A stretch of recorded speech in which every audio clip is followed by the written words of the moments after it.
Shalom, selamat pagi.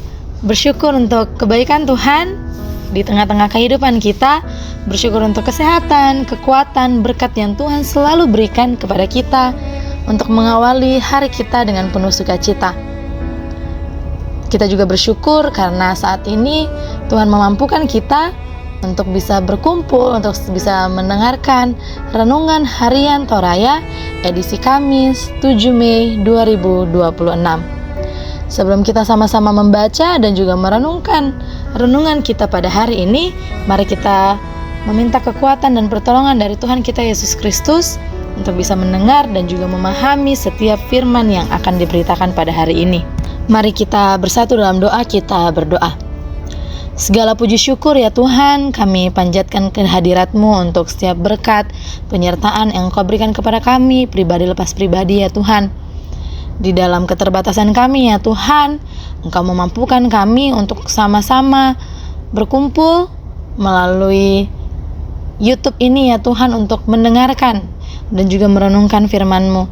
Tuhan, Engkau tahu kami terbatas ya Tuhan dalam mengerti dan juga merenungkan firman-Mu, tapi kami yang percaya ya Tuhan bahwa Roh Kudus-Mu selalu ada bersama-sama dengan kami, dan Roh Kudus-Mu juga yang akan memimpin kami ya Tuhan dalam mengerti dan juga merenungkan firman-Mu pada hari ini ya Tuhan. Tuhan, berikan kami hati yang fokus, pikiran yang fokus ya Tuhan untuk bisa mendengar dan merenungkan firman-Mu pada hari ini. Tuhan, ini menjadi doa kami, di dalam nama Yesus Kristus kami berdoa dan mengucap syukur. Amin. Firman Tuhan yang terambil dari Lukas pasalnya yang kelima, ayat yang pertama hingga ayatnya yang ke-11. Penjala ikan menjadi penjala manusia. Pada suatu kali Yesus berdiri di pantai Danau Genesaret. Sedang orang banyak mengerumuni Dia hendak mendengarkan firman Allah. Ia melihat dua perahu di tepi pantai. Nelayan-nelayannya telah turun dan sedang membasuh jalannya. Ia naik ke dalam salah satu perahu itu, yaitu perahu Simon, dan menyuruh dia supaya menolakkan perahunya sedikit jauh dari pantai. Lalu ia duduk dan mengajar orang banyak di atas perahu. Setelah selesai berbicara, ia berkata kepada Simon, "Bertolaklah ke tempat yang dalam, dan terbarkanlah jalamu untuk menangkap ikan." Simon menjawab, "Guru, telah sepanjang malam kami bekerja keras dan kami tidak menangkap apa-apa. Tetapi karena Engkau menyuruhnya, aku akan menebarkan jala juga." Dan setelah mereka melakukannya, mereka menangkap sejumlah besar ikan, sehingga jala mereka mulai koyak. Lalu mereka memberi isyarat kepada teman-temannya di perahu yang lain, supaya mereka datang membantunya. Dan mereka itu datang, lalu mereka bersama-sama mengisi kedua perahu itu dengan ikan hampir tenggelam. Ketika Simon Petrus melihat hal itu, ia pun tersungkur di hadapan Yesus dan berkata, "Tuhan, pergilah daripadaku, karena aku ini seorang berdosa." Sebab ia dan semua orang yang bersama-sama dengan dia takjub oleh karena banyaknya ikan yang mereka tangkap. Demikian juga Yakobus dan Yohanes, anak Zebedeus, yang menjadi teman Simon.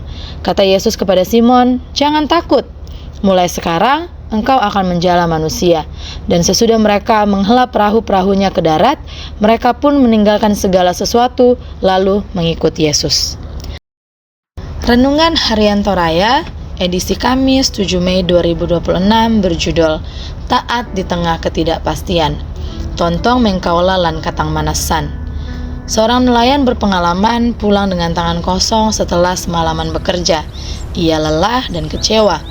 Ketika hendak beristirahat, seorang memberi saran untuk kembali melaut. Secara logika, itu tidak masuk akal. Ia sudah mencoba di waktu terbaiknya. Namun, ia memilih untuk mencoba sekali lagi.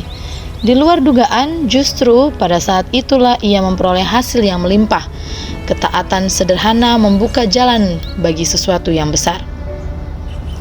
Simon Petrus mengalami hal serupa. Ia telah bekerja semalaman dan tidak mendapatkan apa-apa. Sebagai nelayan, ia tentu memahami situasi dan waktu terbaik untuk menangkap ikan. Namun, ketika Yesus menyuruhnya menebarkan jala, ia memilih untuk taat, meskipun itu bertentangan dengan pengalamannya. Disinilah letak pergumulannya antara logika dan ketaatan. Petrus bisa saja menolak dengan alasan yang masuk akal, tetapi ia berkata, "Karena engkau menyuruhnya, aku akan menebarkan jala." Ketaatan itu akhirnya menghasilkan sesuatu yang luar biasa, bahkan melampaui ekspektasinya. Kita sering berada di posisi Petrus. Kita sudah berusaha, tetapi hasilnya nihil. Kita lelah, kecewa, dan merasa sudah tahu batas kemampuan kita. Ketika Tuhan meminta kita melangkah lagi, kita ragu karena pengalaman masa lalu. Firman ini mengingatkan kita bahwa keberhasilan tidak selalu bergantung pada pengalaman, tetapi pada ketaatan kepada Tuhan. Ketaatan tidak selalu masuk akal, tetapi selalu membawa kita lebih dekat pada rencana Tuhan. Dari peristiwa ini, Petrus bukan hanya mendapatkan ikan, tetapi juga panggilan hidup yang baru. Ia dipanggil untuk menjadi penjala manusia. Mari kita berani untuk taat, bahkan ketika keadaan tidak mendukung. Siapa tahu langkah kecil, ketaatan kita hari ini menjadi awal dari rencana besar Tuhan dalam hidup kita. Amin firman Tuhan. Mari kita bersatu dalam doa. Bapa yang baik, bersyukur ya Tuhan, Engkau memilih kami untuk bisa menjadi pengikut-Mu. Bersyukur Tuhan karena Engkau memberikan kami hati, Engkau memberikan kami waktu dan juga tenaga ya Tuhan untuk sama-sama mendengarkan firman-Mu hari ini ya Tuhan. Tuhan, tuntun kami ya Tuhan untuk selalu taat akan apa yang Engkau inginkan dalam kehidupan kami ya Tuhan. Tuntun kami untuk selalu taat untuk setiap firman yang Engkau berikan kepada kami ya Tuhan.